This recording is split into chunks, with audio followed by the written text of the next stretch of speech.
நல்லதே நடக்கும். ஓம் நம சிவாயும். எல்லாமல்ல ஸ்ரீ வாராகியம்மன் திருவடி சரணம். உலகத்தமிழ் நெஞ்சங்கள் அனைவருக்கும் உங்கள் சுசரி ராஜ கணபதியின் அன்பான வணக்கங்கள். இன்றைய பதிவில் கன்னிராசியில் பிறந்த நண்பர்களே, விதி கூட இனி வழிவிடும். நீங்கள் நினைத்த, நீங்கள் எதிர்பார்த்த நடக்குமா அப்படின்னு எதிர்பார்த்து கொண்டிருக்கக்கூடிய ஒரு 4 விஷயத்துல விதி கூட வழிவிட்டு உங்களுக்காக விலகப் போகிறது. அந்த 4 விஷயம் நடந்தேறப் போகிறது. அதுக்கு காரணம் விதிக்காரகன் என்று சொல்லக்கூடிய சனி பகவானுடைய நட்சத்திர பயிற்சி, அதுவும் 400 நாட்கள். அதை பற்றி தான் இந்த பதிவில் பார்க்க போறோம். ஸோ பதிவை ஃபுல்லா பாருங்க. மேலும் நம்ம சேனல்ல கன்னிராசியில பிறந்த உங்களுக்கு தமிழ் புத்தாண்டு பலன்கள் மற்றும் குரு பயிற்சி பலன்கள்லாம் பதிவிட்டாச்சு. பார்க்கலைன்னா சேனல்ல போய் விசிட் பண்ணி பார்த்து பயனடைஞ்சுங்க. மறக்காம நம்ம சேனலை சப்ஸ்கிரைப் பண்ணிக்கங்க. கூட தர பெல் ஐக்கான பிரஸ் பண்ணிட்டு பக்கத்திலே ஒரு ஆளுன்ற ஆசை தவறாம செலக்ட் பண்ணி வச்சுங்க. அப்படின்னா தான் நான் பதிவிடக்கூடிய அடுத்தடுத்த பதிவுகளுக்கு உங்களுக்கு உடனுக்குடன் நோட்டிபிகேஷனாக வந்து சேரும். கன்னிராசியில் பிறந்த நண்பர்களே, இந்த 2024 உங்களுடைய ராசியில ஜென்மத்துல கேது பகவான் அமர்ந்திருக்கிறார். ஸோ எந்த கிரகம் எங்க பயிற்சி அடைஞ்சாலும் கேது பகவான் ஜென்மத்தில் இருக்கிறார். அதை மைண்ட்ல வச்சுக்கோங்க, ஞாபகத்தில் வச்சுக்கோங்க. இந்த கேது என்பவர் ஞானக்காரகன், மோட்சக்காரகன். மக்களுக்கு சேவை, சர்வீஸு, மற்றவங்களுக்கு நல்லது, மற்றவங்களுக்கு கற்றுக் கொடுக்குற விஷயம், இதெல்லாம் உங்களை செய்ய வைப்பார். ஆன்மீகத்திலையும் மத வழிபாடிலும் ஈடுபட வைப்பார். சர்வீஸ், கடமையை ஆற்ற வைப்பார். பெற்றோர்களுக்கும் பிள்ளைகளுக்கும் உங்களுக்குரிய கடமையை செய்ய வைப்பார் இந்த கேதுவான். இதெல்லாம் எந்த விதமான தடையும் கொடுக்க மாட்டார். சரிங்களா? ஸோ இந்த ஒரு நேரத்துல சனிபனுடைய நட்சத்திர பயிற்சி ரொம்ப ரொம்ப உங்களோட வாழ்க்கையில ஒரு மாற்றத்தை ஏற்படுத்தி கொடுக்கும். ஏன்னா கேது ஜென்மத்திலிருந்து பல காரியத்திற்கு உங்களுக்கு தடையை கொடுத்தாலும், முட்டுக்கட்டையை கொடுத்தாலும், சனி பகவான் விதிக்காரகன். ஏன்னா கிரகத்துல கொடுக்கணும் விதி அப்படின்னு சொல்லக்கூடிய விதிக்காரகன் சனி பகவான். அவர் கொடுத்தே தீர்வார். ஸோ அந்த விதி நமக்கு முதல் வழிவிடணும். அப்படிப்பட்ட விதிக்காரகன் என்று சொல்லக்கூடிய சனிவனுடைய நட்சத்திர பயிற்சி நடைபெற போகுது. சனி பகவான் எங்க இருக்கிறார்? இப்போ கும்பத்துல இருக்கிறாரு. அவரு சதய நட்சத்திரத்துல இருக்கிறார். ஏப்ரல் மாதம் இறுதிக்கு அப்புறம் அப்படியே பூரட்டாதி நட்சத்திரத்துக்கு அடியெடுத்து வைக்க போறாரு. பூரட்டாதி நட்சத்திரம் 1, 2, 3, 4 பாதங்கள்னா அவர் பயணிக்க ஆரம்பிக்க போறாரு. இந்த 4 பாதங்கள் டோட்டலா சேர்த்து கிட்டத்தட்ட ஒரு 400 நாட்கள் அந்த நட்சத்திரத்துல பயணிக்க போறாரு. பூரட்டாதி நட்சத்திரத்துல பயணிக்க போறாரு. பூரட்டாதி நட்சத்திரம் அப்படின்றது குருபவனுக்குரிய நட்சத்திரங்க. குருபவன் சுப கிரகம், எல்லாருக்குமே தெரியும், நல்ல ஒரு கிரகம். அப்போ விதிக்காரகனான சனி பகவான் சுப கிரகத்தினுடைய நட்சத்திரத்தில் பயணிக்கின்ற பொழுது பலன் எப்படி இருக்கும்? அதுவும் அந்த குரு இப்போ கரண்ட்ல கோச்சார் ரீதியா எங்க இருக்கிறார் அப்படின்னா, இப்போ கன்னிராசிக்கு மேஷத்துல இருக்கக்கூடியவர் மே 1ஆம் தேதி அப்படியே இடப்பெயர்ச்சி அடைஞ்சு ரிஷபராசிக்கு போறார். ரிஷபம் என்பது உங்களுடைய கன்னிக்கு 9ஆம் வீடு. ஸோ 9ல பாக்கியத்துல குரு அமர்ந்திருக்க, அந்த குருவுடைய நட்சத்திரத்தில் சனி பகவான் 6ஆம் வீட்டுல அமர்ந்திருந்து பலனை கொடுக்க போறாரு. அப்போ குருவுடைய வேலையை, குருவுடைய பலனை சனிவன் கொடுத்தே தீர வேண்டும். குருவுடைய வழிகாட்டுதல் பேரில் சனிவன் அந்த வேலையை செய்தாக வேண்டும். அப்போ விதி வழி விடுகிறது. எந்தெந்த விஷயத்துல? குறிப்பிட்ட ஒரு 4 விஷயத்துல நீங்க ரொம்ப நாளா இது நடந்துருமா அப்படின்னு எதிர்பார்த்துக்கிட்டு இருப்பீங்களா? அப்படிப்பட்ட உங்களுடைய ஆசை, உங்களுடைய கனவு, உங்களுடைய எதிர்பார்ப்பு இந்த 4 விஷயத்துல கண்டிப்பா நடக்கும். அதுல முதலாவதாக நம்ம பார்க்கக்கூடியது உங்களுடைய கன்னிக்கு 4ஆம் வீடு தனுசு, அதற்கு அதிபதி குரு. அந்த குருவின் நட்சத்திரத்தில் 6ஆம் வீட்டில் சனிவான் இருந்து பயணிக்க போறார். 4ஆம் வீடு அப்படின்றது சொந்த வீடு, சுகஸ்தானத்தை குறிக்கும். அப்போ சொந்த வீட்டு கனவு நினைவாகும். இந்த கன்னிராசியில பிறந்தவங்களுக்கு நிஜத்துல நடக்கும். சொந்த வீட்டுக்கு உண்டான முயற்சி நீங்க ஸ்டெப் எடுக்க ஆரம்பிச்சிருவீங்க. சொந்த வீடு கட்டுவதற்கோ வாங்குவதற்கோ பணம் கிடைக்க மாட்டேங்குது. ஒரு கடனா கூட எனக்கு பணம் கிடைக்க மாட்டேங்குது. அந்த கடன் உதவி கிடைக்கும், பணம் கிடைக்கும். கண்டிப்பா அந்த பணத்தை பூர்த்தி அடைஞ்சு சொந்த வீடை கட்டி முடிப்பீர்கள், அல்லது சொந்த வீட்டை வாங்கி முடிப்பீங்க. இது முதல்ல. அடுத்து அசையும் சொத்து. நான் ஃபர்ஸ்ட் சொன்னது அசையா சொத்து, அடுத்து சொல்றது அசையும் சொத்து. அதாவது வண்டி வாகனம். கண்டிப்பா வண்டி வாகனம் வாங்கணும், கார் மாற்றணும், புதுசாக 2 வீலர் வாங்கணும் அப்படின்னு ஆசைப்பட்டவங்களுக்கு அது வாங்கக்கூடிய பாக்கியம் கண்டிப்பா கிடைக்குது இந்த வருஷத்துல. அதுக்கு சனிவன் வழி விடுகிறார்.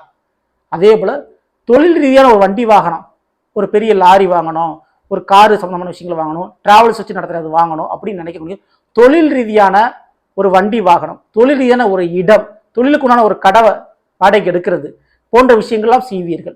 ஸோ தொழிலுக்குண்டான ஒரு லேண்டு ப்ராப்பர்ட்டி வாங்குறது, ஸோ இப்படிப்பட்ட விஷயங்கள் செய்வீங்க. ஸோ இப்படி செஞ்சு புதிய தொழில் தொடங்குவீங்க. இப்படி கன்னிராசிக்காரங்களுக்கு முதல்ல இந்த சனிவன் வழி விடுறது இந்த விஷயத்துல. அசையும் அசைய சொத்துக்களை உருவாக்குறாரு, உங்களுக்கு தொழில் ரீதியான சொத்துக்களை உருவாக்கி கொடுக்குறாரு, வேலை ரீதியான சொத்துக்களை உருவாக்கி கொடுக்குறாரு. அதுல எந்த மாற்று கருத்தும் இல்லை. ஸோ இதுக்கு சனிவன் வழி விடுறாரு. இரண்டாவது, இந்த 4ஆம் வீடு கல்விஸ்தான், படிப்பினை குறிக்கும். ஜென்மத்தில் வேற ஞானக்காரகன் இருக்கிறார், கேதுவான் இருக்கிறார். அப்போ கல்விக்கு பச்சை கொடி காட்டப்படுகிறது.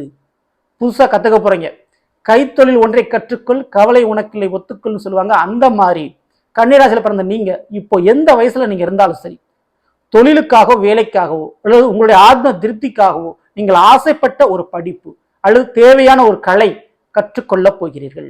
அதற்கு சனிவான் இப்போ வழிவிடுறாரு, வாய்ப்பினை உருவாக்கி கொடுக்கிறாரு. ஸோ நீங்க புதுசாக ஏதோ ஒன்று கத்துக்க போறீங்க, படிப்புல ஜெயிச்சு காட்ட போறீங்க, படிப்புல ஏற்கனவே பெண்டிங் இருக்குது, அரியர் வச்சிருக்கீங்க அப்படின்னா அதெல்லாம் கிளியர் பண்ணுவீங்க. ஸோ கல்விக்கு பச்சை கொடி காட்டும் சனி பகவான். ஸோ விதியில் அது மாற்றம் உண்டு. கண்டிப்பா கல்வியில் கற்றுக்கொள்ள கலைகளில் கண்டிப்பா நீங்கள் கைதேர்ந்து விடுவீர்கள், அதில் வெற்றி பெறுவீர்கள். சரிங்களா?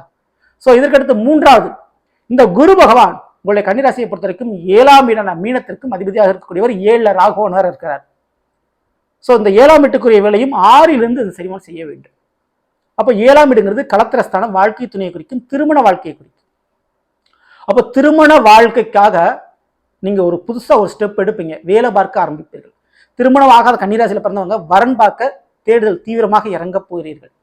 மேலும் கணவன் மனைவியாகி திருமணமாகி ரொம்ப நாள் ஆச்சு, குழந்தை பாக்கியம் இல்லை அப்படின்னா அந்த குழந்தை பாக்கியம் கிடைக்கும். அதுக்கு சனிவன் வழிவிடுறாரு. அந்த குழந்தை பாக்கியம் பெறுவதற்காக மருத்துவத்தை நீங்கள் கையில் எடுக்க போறீங்க. ஸோ அந்த மருந்துகள் ஒர்க் அவுட் ஆகக்கூடிய தருணம் இது, மருத்துவ சிகிச்சை வேலை பார்க்கக்கூடிய தருணம் இது.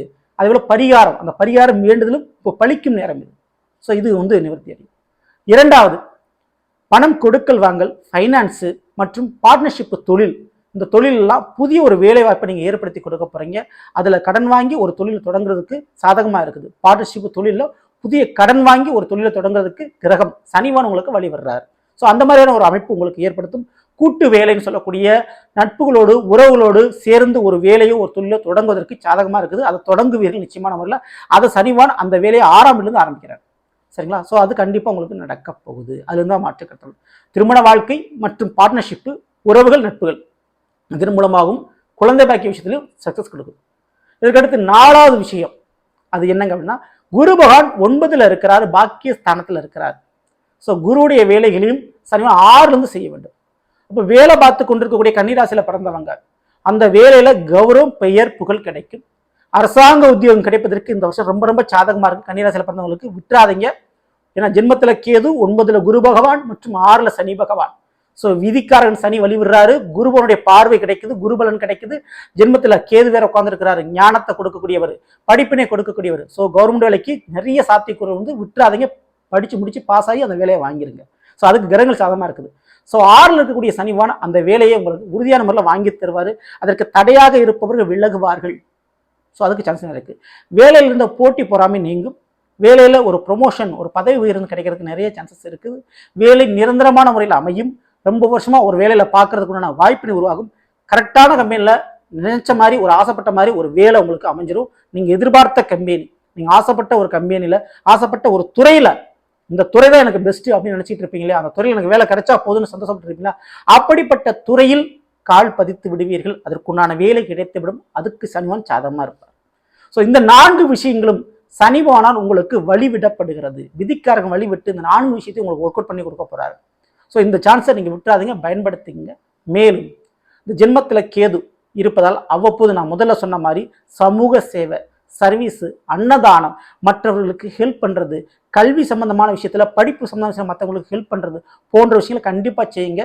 கேது பகவானால் ஏற்படக்கூடிய கெடுபலை நிச்சயமாக குறையும். சரிங்களா? மேலும் இந்த நேரத்தில் சனிவானுடைய வழிபாடை தொடர்ந்து பண்ணிக்கிறது ரொம்ப ரொம்ப உங்களுக்கு நல்லது. புரட்டாதி நட்சத்திரத்தில் பயணிக்கும் சனிவான் 400 நாட்கள் உங்களுக்கு கொடுக்கக்கூடிய பலன் இதுவாக நிச்சயமான முறையில் இருக்கும். பயன்படுத்திங்க. ஸோ நல்லது, நாம் இன்றைய பதில் கன்னி ராசியில் பிறந்தவங்களுக்குரிய பலனை பற்றி பார்த்தோம். இது நிச்சயமா உங்களுக்கு பயனுள்ளதாக நினைக்கிறேன். பிடிச்சிருந்த லைக் பண்ணுங்க. மேலும் உங்கள் நண்பர்களுக்கும் உறவினர்களுக்கும் வந்து மறக்காமல் ஷேர் செய்யுங்கள். இதுவரை நம்மளுடைய சேனல் சப்ஸ்கிரைப் பண்ணாமல் இருக்கிறவங்க சப்ஸ்கிரைப் நீங்க கூட தர பெல்லைக்கான பிரஸ் பண்ணிட்டு பக்கத்தில் ஒரு ஆளுன்ற ரசனையும் தவறாமல் செலக்ட் பண்ணிச்சுங்க. மேலும் அடுத்த திப்பும். நன்றி, வணக்கம். நல்லதே நடக்கும். ஓம் நம சிவாயம். எல்லாம் வல்ல ஸ்ரீ வாராகியம்மன் திருவடி சரணம்.